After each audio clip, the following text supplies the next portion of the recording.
How's everybody today? Good. You're all students? Yes. Yes, yes. The answer is yes. Yes. Couple not? Who's not a student? What are you folks doing? Political science professor. Pardon?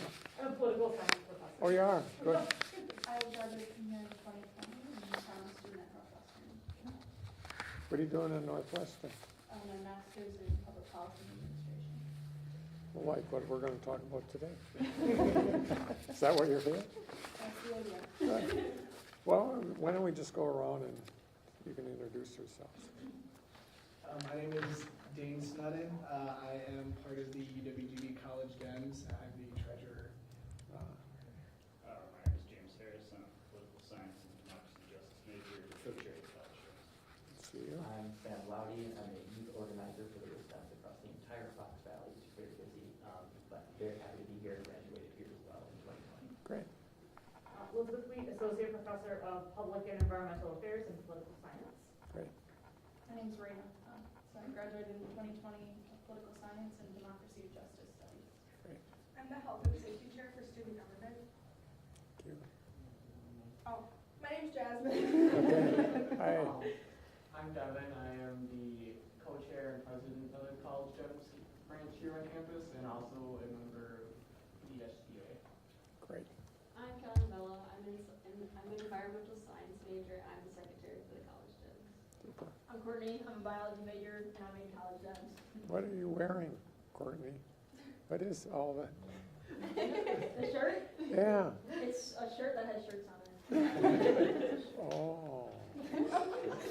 I see. Okay. And I'm the Public Affairs Regional Coordinator with Planned Parenthood Advocates. Hey, thanks. My name is Eden. I am a freshman student here and I'm majoring in psychology. Great. My name is Rachel and I'm an environmental policy major. My name is Mariah. I use she, her pronouns, and I am a social work, bachelor's in social work right now. I'm also a Pride Center intern. Brielle Vanderfen, she, her pronouns. I am going for my master's in professional counseling, clinical college counseling, and I'm the grad assistant in the Pride Center. Great. Well, thanks, and I'm going to turn this over to Secretary Johnson in a minute, but and she's the boss at the Department of Health Services in Madison and for the state of Wisconsin. Real capable person, by the way. Anyway, it's great, always great to be on this campus. My oldest daughter graduated from here a few years ago. She's oddly enough, things that we're going to talk about, she's an OB/GYN in Madison and has been for several years. Actually, she has delivered in her career over 8,000 babies, and so she knows a little bit about this topic too. She keeps me informed. But the reason we're here is I'm sure most of the students on campus probably spent last night watching me do my State of the State speech, right? You did? Good. But you didn't have to do that in order to participate in this conversation. There were several things that we talked about there that had to do with healthcare, and in particular issues around women's health, and some of it reproductive health, but some of it other health issues that are really important. So, and I'll just kind of summarize them. One obviously that we talked about was around abortion, and as you know, that's been a political issue nationally. It's been a political issue locally, and it will continue to be that. But at the end of the day, in the state of Wisconsin, we are in a position where we were before Roe was decided by the U.S. Supreme Court. And when that happened back a year ago or so, we went to a 1849 law that essentially made it illegal. I mean, there's all sorts of other ways of looking at it, but made abortions illegal. we took it to court, we, the Democrats, took it to court and won a decision that said that law really wasn't around abortion, it was about something else. And so we are now at a place where we were before Roe v. Wade. And so that was a really significant change. Our goal is to continue with that situation. The legislature, the Republicans, have indicated they're looking to actually take away some of the reproductive rights again. And I last night said what I've said several times, and that is that we are, I'm going to veto anything that would go back to where we were for that year when people had no rights. And so that's a given, and I feel very strongly about that. The other thing that we talked about was the issue of oral I'm sorry, getting the name wrong, contraceptives, and I still said it wrong. But you know what I'm talking about. Okay, the access to those we are going to talk today about, and we're looking forward to it, is that it'll be available to people at pharmacies, and for some people it'll be for no cost, and the Secretary will talk more in depth about that. The third issue that we talked about in the event last night was the issue that frankly 2 Republicans have decided to take on, and that's to change the ability for women in postpartum situation. Right now they can have insurance up to 60 days, and we're going to do it for a full year, which is really important. That is going to have bipartisan support. Obviously, two of the authors are Republicans, but that's something we've been working at for years, and as you can well imagine, 60 days is not enough to take care of women's needs after delivering a baby, and so they'll have a full year. So all sorts of really important, good things that we're looking to accomplish, or we have accomplished over the last couple of years. So we're interested in your thinking on all that, but there could be other things that you have concerns about, especially issues of women's health that we'd be more than happy to hear your thoughts on. And with that, I'll turn it over to Secretary Johnson. Thank you, Governor. Good afternoon. I want to start by saying I took a political science class my freshman year of college, thinking that I was going to go to law school, and I hated it. So I didn't go to law school and never imagined that I would end up in the role as Secretary of Health working in policy and in politics. So you never know what's going to happen. For sure. So I'm Kirsten Johnson. I'm the Secretary of DHS. I've been in my role for just shy of a year, and I'm really honored to be working with Governor Evers on maternal and infant and child health. It's been important to me for my whole career. After I graduated from college, I was a Peace Corps volunteer in West Africa, where I worked at a maternity and supported women who needed access to birth control, reproductive health care, essentially, safe birthing practices, really sort of basic healthcare needs. And at the time, it was important to me that women had access to those services because I believe it's a human right to have access to health care.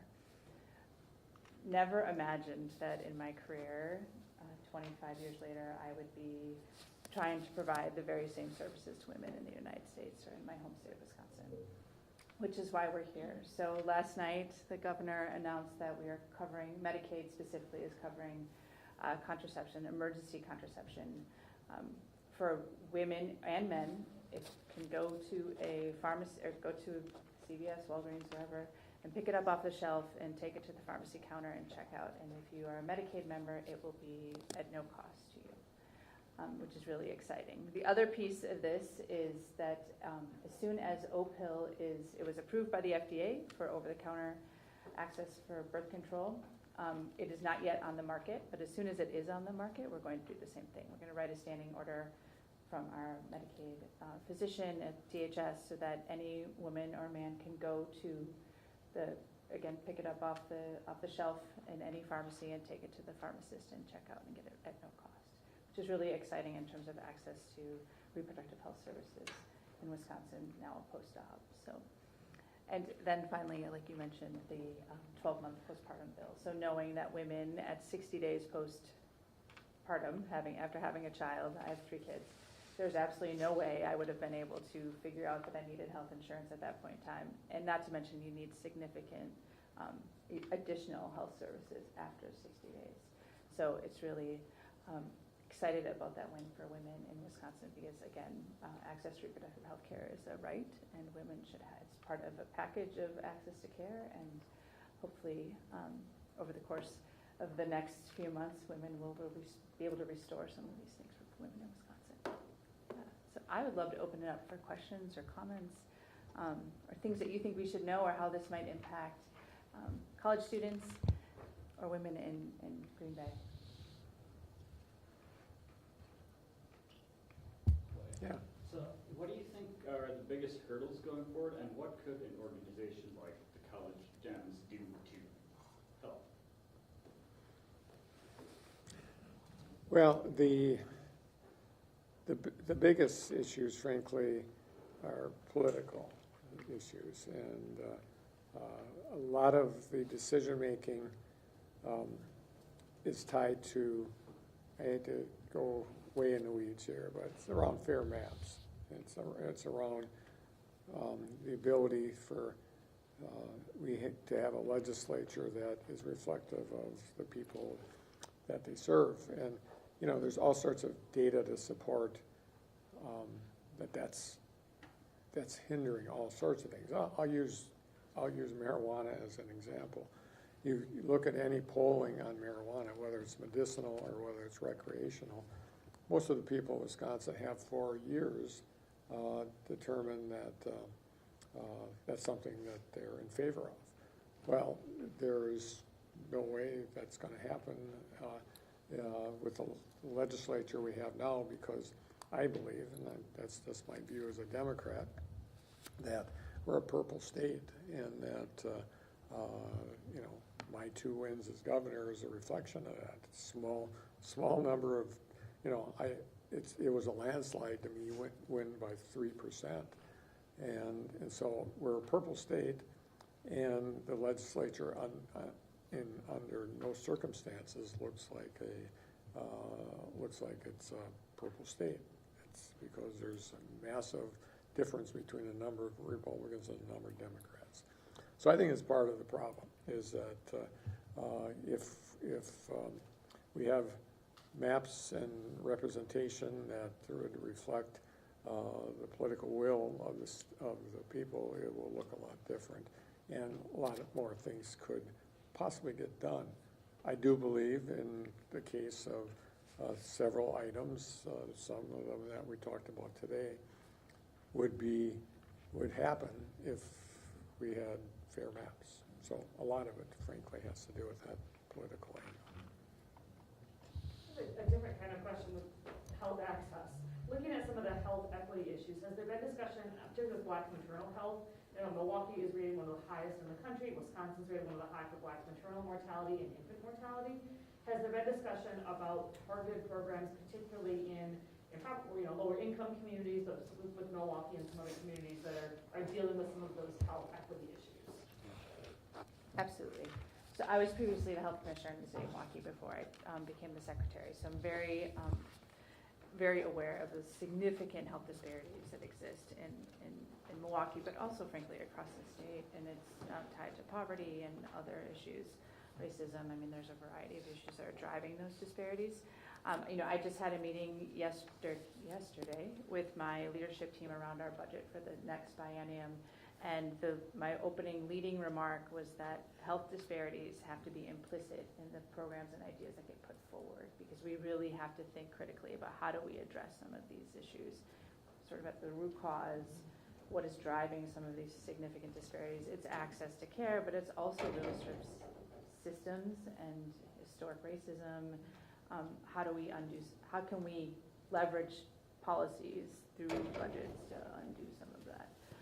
The other piece is there is currently an existing program that is only available in Milwaukee and Racine, that we are really looking at how do we leverage the dollars that are going into that program to assure that they are outcomes focused and potentially broadening that across the state. But it is intended, it's a prenatal care coordination and care coordination program, but the intention is for targeted case management for women who have, who are, where there are significant disparities in birth outcomes. And one of the things we've heard before, and I know we support, is, a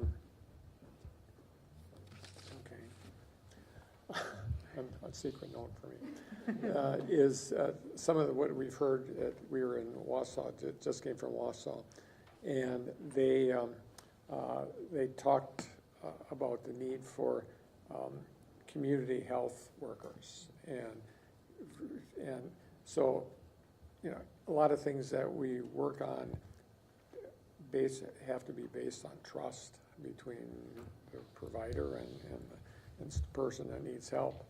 And so, in many cases, having trained community health workers is one of the ways to get at that, where people from the community are prepared, you know, whether it's doulas or others that do that kind of work. And so, and I think, you know, they've had some success there just locally doing that. So I actually come from Wausau, that is my hometown, and I just graduated in 2023 from Wausau East High School, which is a public high school. I'm planning to go on and teach in the future, and just as someone that has been a student very, very recently of a public school system, I'm wondering if there's anything in place to kind of talk about the fact that there is in a lot of public schools still the idea that contraception isn't exactly educated upon, and that the only use of contraception is abstinence.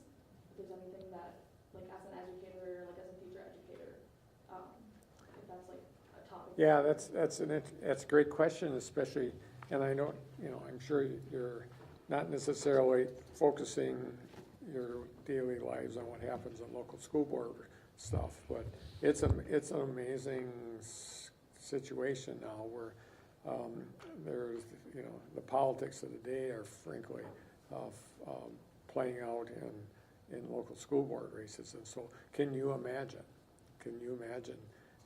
in a local public school discussion around at the school board level about what you're talking about? I mean, it would hit the fan, frankly. But that doesn't mean we should shy away from it.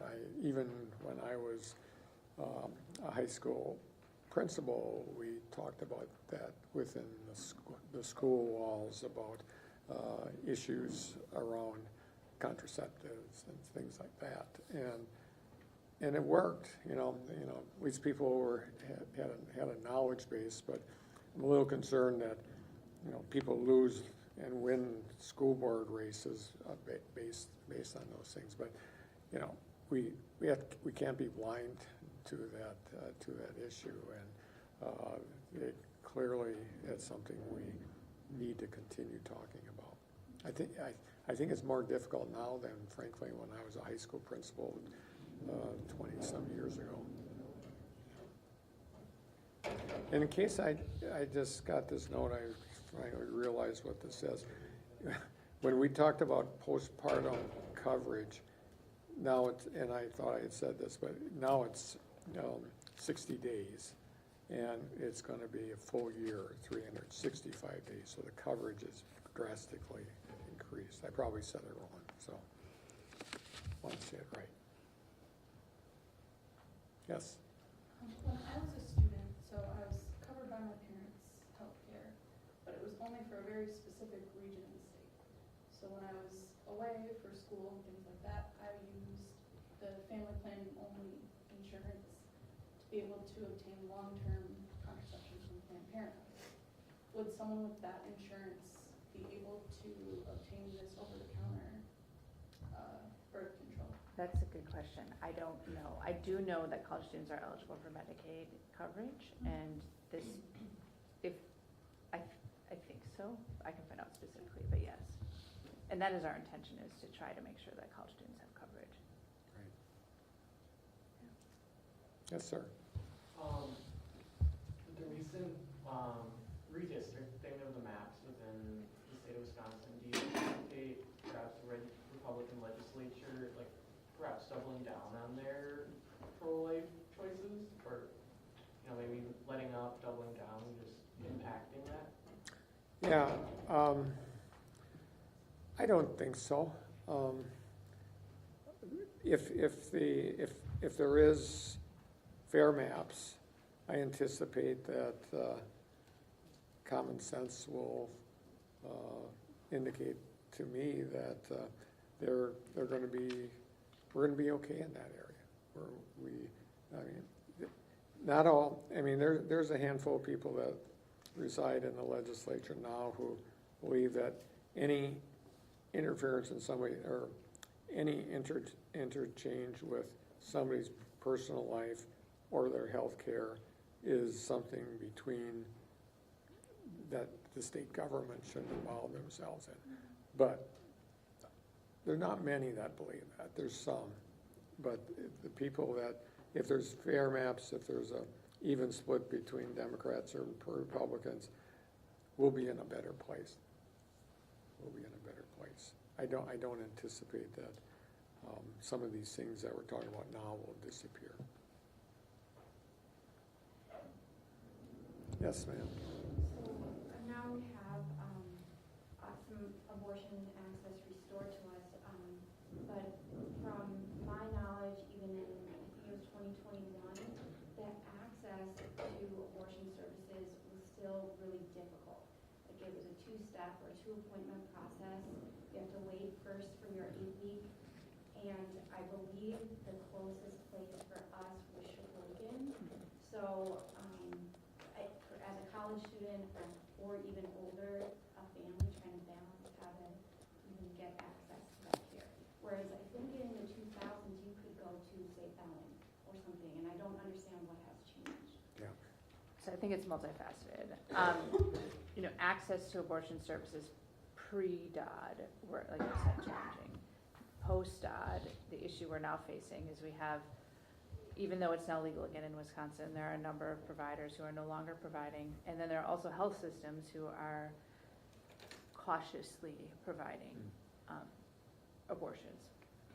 So that's a provider and a health system decision that we really need to continue to educate. At DHS, I can assure you we are talking about that. So it's, how do we get more providers within the state of Wisconsin? I mean, one of the, in my opinion, tragedies that we've experienced just in the past year and a half is that interest in residency programs in Wisconsin for OBGYN has declined. I think it's 3% last year it was declined. But the other piece is those residents who are already in Wisconsin who are getting trained have been going to Illinois to get trained. So they can't even get trained at the hospital where they've chosen to be a resident and ultimately finalize their training, which is going to cause us a provider shortage in the coming years because physicians are realizing if this is something they want to practice, the state is volatile and not necessarily a place where they can continue to practice. So absolutely, it is something we are talking about regularly at DHS. How do we solve? We're working with the Medical College and the University of Wisconsin medical schools on how do we assure that our physicians are being trained in Wisconsin to do this and that they want to stay here. Part of it for us is retention. So UW has a lot of kids from Wisconsin who want to be doctors in Wisconsin, and we want them to stay here because we need them. But how do we ensure they can get the education that they want and need? And there's still a few of those pieces in the present law too that were put into law just over a period of years, 10 years. It seemed like every year there was another barrier, a small barrier that was put in place. That they're still there. Some of those are still there. We'll work to reduce those over time also. Yeah.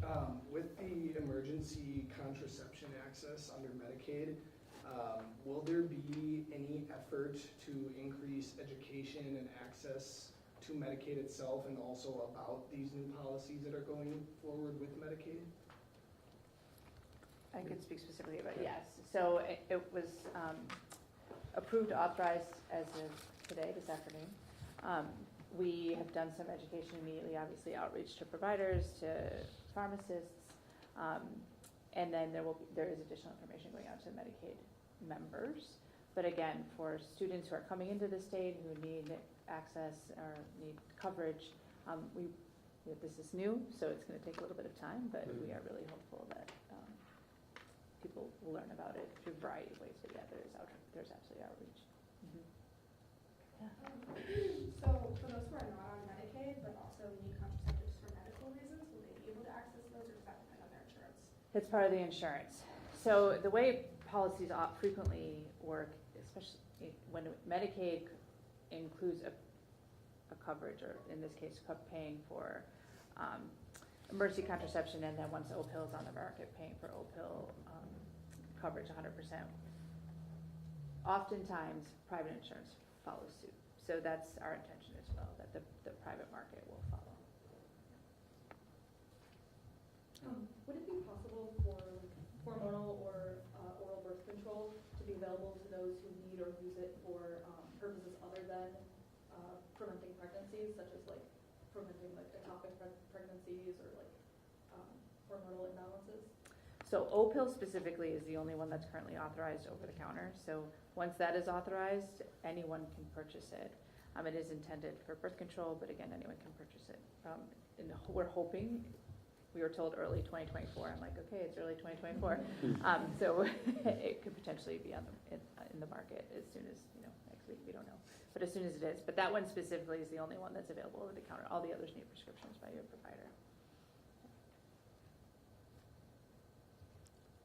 Other thoughts? Yes, sir. Yeah, not a question, more of an observation I've had a privilege of seeing in doing organizing around the state, around the country. I learned regarding specifically healthcare access in the Deep South that a lot of people have been seeing what's happening in Wisconsin, how we are on the verge of getting out of this hole that we've been in, and it has been a genuine inspiration for people, specifically in Texas, who, if you've been seeing, they're really going through a lot of difficult stuff right now. I want to say, like, everybody, for you, Tony, for everyone in this room, like, we are inspiring people around the country with all of the work and the pressure that we're putting on. I just want to say thank you to everybody here, and of course, thank you, Tony. Yeah, well, thanks to all of you. I mean, this is a team effort. I'd love to say it was all because of me, because it wasn't. But it's just basics. It's just basics that healthcare is healthcare, and we have some obligations as a state to provide as best healthcare as possible. And some of that has been taken away because there are people that believe that there is the last thing we want people to do is be dependent on government. And that is, first of all, people are dependent on government. I mean, we have public schools, we have public universities, we have all sorts of public things that we provide people, and that frankly isn't going to change. But especially when it's in issues around good health. I mean, if we relied on the private sector to solve all these problems, they wouldn't. It's just their resources aren't there. Their resources for the state government, for the federal government, local government to do things is more efficient in certain areas. Healthcare is one of them. Yesterday you made mental health a big priority of your address. How do you hope to intend to make progress on this topic in 2024 by working with lawmakers? Yeah, that's obviously, and I bet you every one of you can tell a story about mental health issues. Maybe not necessarily for you personally, but somebody you know. Everybody, the issues around mental health are just significant. You look at the numbers of, young people, frankly, who are ending their lives, the number of veterans that commit suicide in a month in the state of Wisconsin is sky high.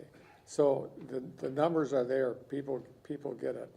We hope, we were able to provide $30 million for our public schools to continue to provide as rich and important mental health and behavioral health services.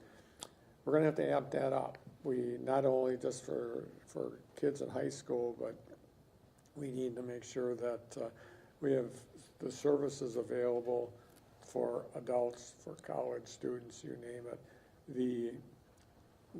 The data is real strong on this issue, and it's just a matter of we have to find the providers. There's hardly any providers, or there are not enough providers.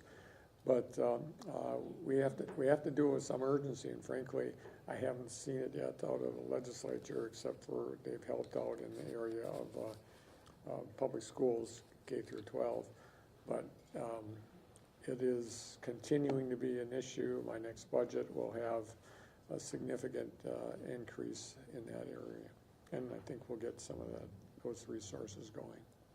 I would also add that the governor has pulled together an interagency council on mental health. So all of our various agencies are working together on how do we leverage the policies or the work that's happening sort of independently currently. How do we come together, sort of find the synergy between us?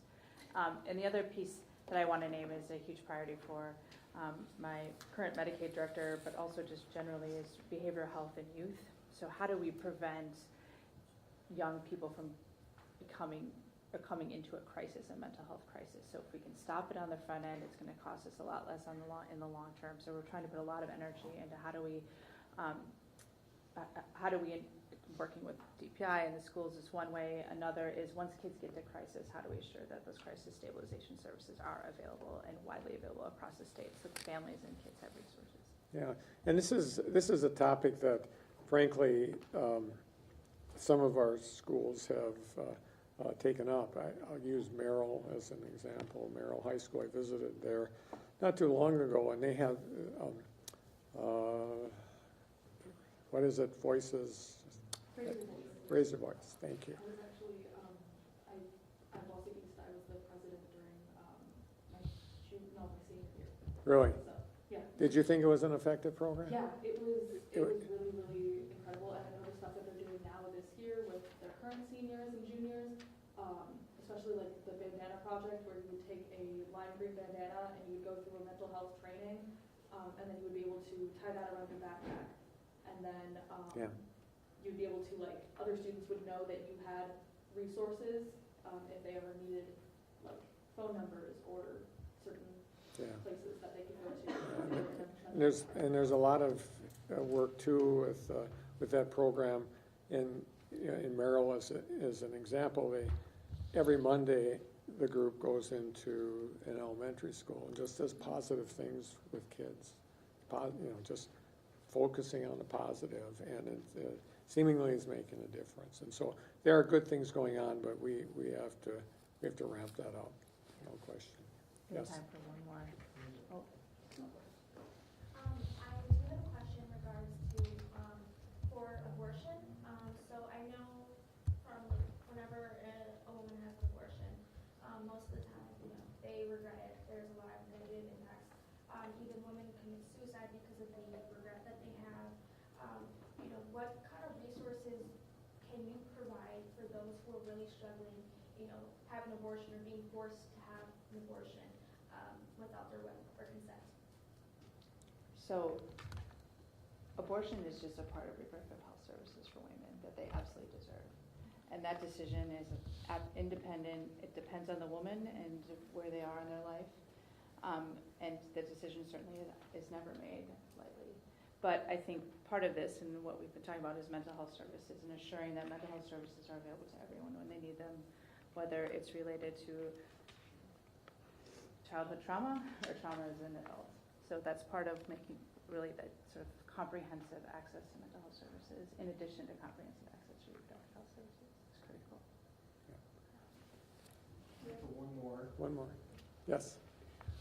I just had a question because I'm going for professional counseling, clinical college. I do want to mention that my cohort and the cohort below us are the two biggest cohorts that they've ever seen How for about that? clinical out of the years that they've done it, which is amazing, and I'm super proud to be a part of that program. Nice. Are there any sort of like thoughts on incentives Mm. for retention? Because I know that a lot of us are passionate in mental health. Even though I'm going for student affairs, I am also very passionate in mental health. But the money that it takes to go through the program and the fact that you don't really get or have a lot afterward and having to pay back loans, are there any sort of incentives there for those going into mental health? Yeah, and I can talk about it just from a 100 mile in the air point of view. And that is, during the pandemic, we experimented with a lot of incentives just like that in different parts of the state, just to see what works and what doesn't work. Clearly, incentives do work, financial incentives do work, and it's a great idea. I don't know if we do anything right now, but I think I know we incentivize all sorts of training programs, but we do it right now in a way so that we can measure the success on it. And I think we're past that point now, and then we can start to say, these are the things that we will continue to do on a statewide basis. Yeah, good point. Well, thanks. Yeah, thank you everyone for sharing your perspectives. It's really important for me in my role to hear from young people, because you're the future, and we should definitely we need to hear from you what's important to you. Yeah. And it's really inspiring to have you all at the table, just because it's clear how dedicated you are to our democracy and to Wisconsin. So thank you. I want to say one thing. So many people don't know this, but I had the opportunity to meet Dr. Thomas Dobbs, the name is on the Supreme Court ruling, and he's actually a huge advocate for reproductive health. So he happened to be in my role in Mississippi, and the way the law works, instead of the state of Mississippi being named, he was named. And he considered leaving his position, quitting, because he thought, I don't want to be associated with this. This is not what I've worked my entire career for. But stuck it out because he thought the state of Mississippi was in his leadership, and he was right. But I've been mentioning this in every forum, because I don't think people realize that he actually is a huge champion for reproductive health, and his name is on this Supreme Court ruling that has decimated access for women. So. Go figure. Yep. Well, thank you all for your questions, your comments, your suggestions. I really appreciate it. I know you've got all sorts of things going on in your lives, but you've taken some time to interact with us and give us some information and give us good questions. I appreciate it. So thank you. Thank you. Good. Have a good day. You want to take a bigger picture over here on this wall?